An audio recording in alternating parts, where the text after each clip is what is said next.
Hey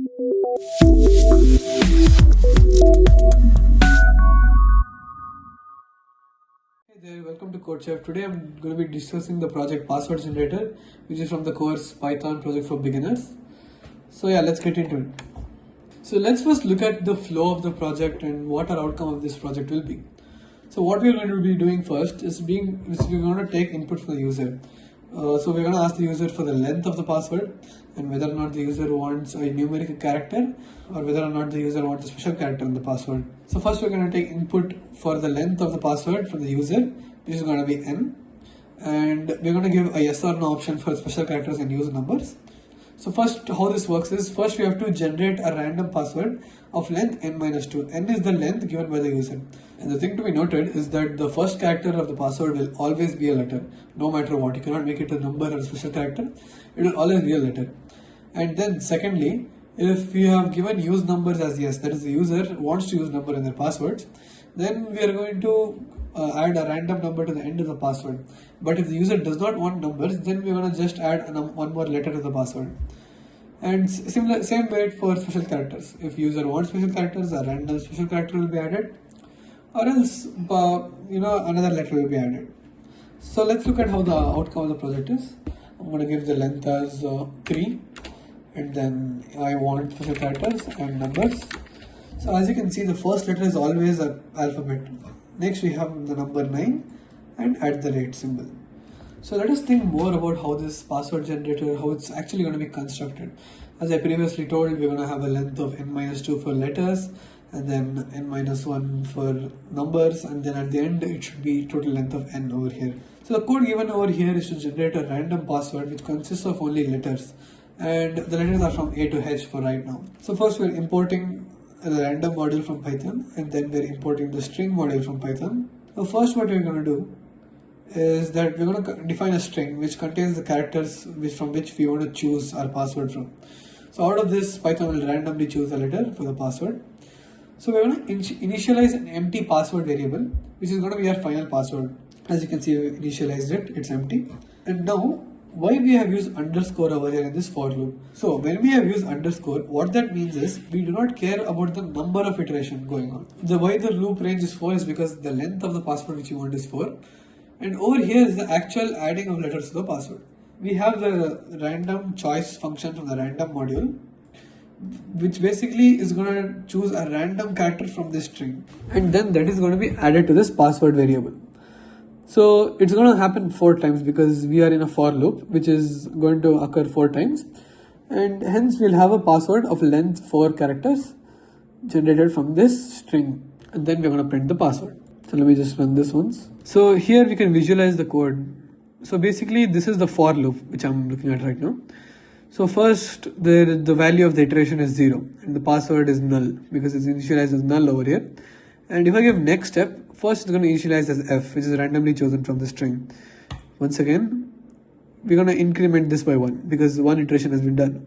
So I can see after clicking 4 times, we've gotten an output password as fgdd.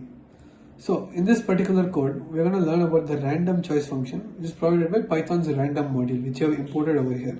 So what's happening over here is basically out of a list of fruits, apple, banana, grape, whatever, we are going to be choosing a particular fruit at random and we are going to be displaying it. That is basically what you're going to be learning here, about how we can choose stuff at random using Python. So let's look at the code.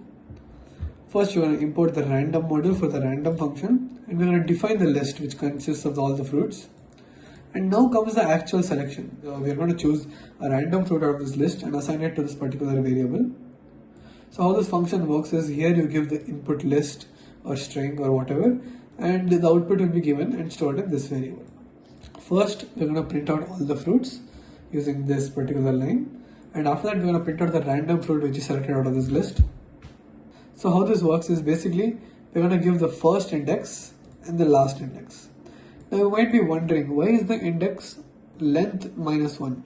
So why isn't it length of fruits? Because isn't the length supposed to be the last index? So basically how the indexing works in Python is that this will be index 0. It won't be 1, it will be index 0.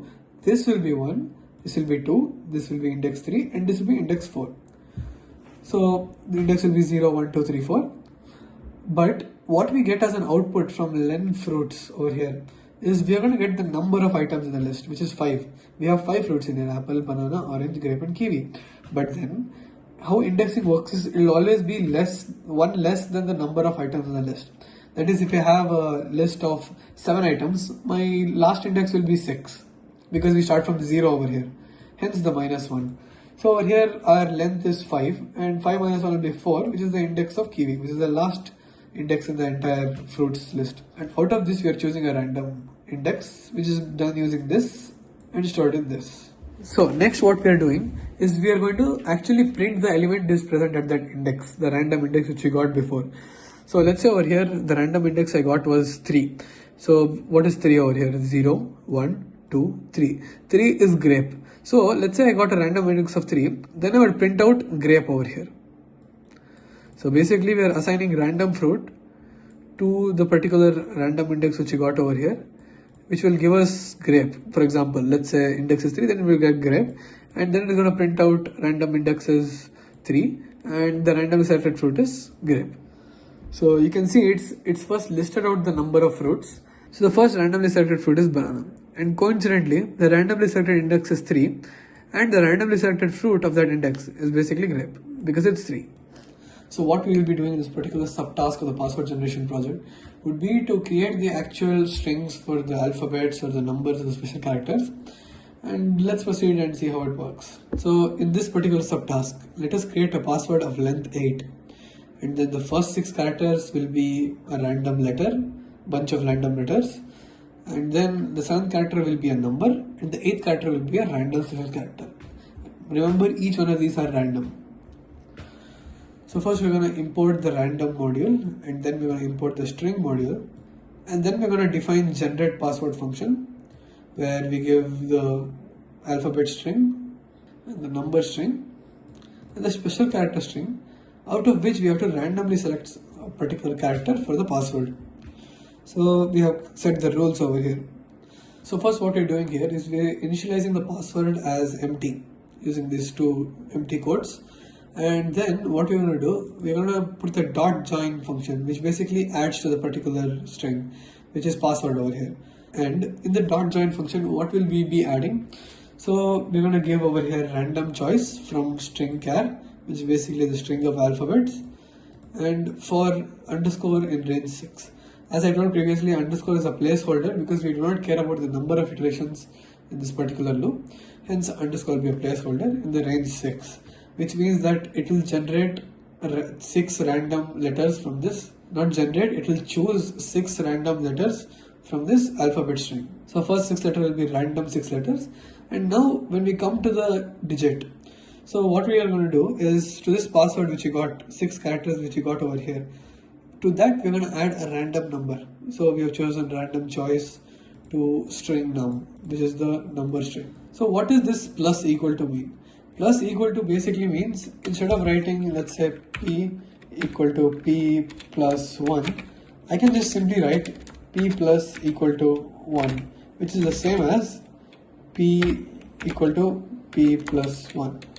So these two are the same. So this will help us reduce the number of lines of code written and thus making the code more efficient. So here the 6 character password which is generated above, we're going to add to that. We're going to add the number to this. Out of the number string, we're going to choose the random character and then we're going to add it to this password. Now this 6 character password becomes a 7 character password, and then to that 7 character password what we are doing is we are adding a random special character chosen from this string. Now we're going to return the password and then we're going to print it over here. Let's see how this code works once. So as you can see, it's given us an 8 character password and it has used random 1 and v. So let me just run it again to show it's random. So as you can see, we've ordered a different password, hence the password generated is random each time. Let us submit and see if the test cases are validated. So yeah, both the test cases are validated over here. Let's move on to the next subtask.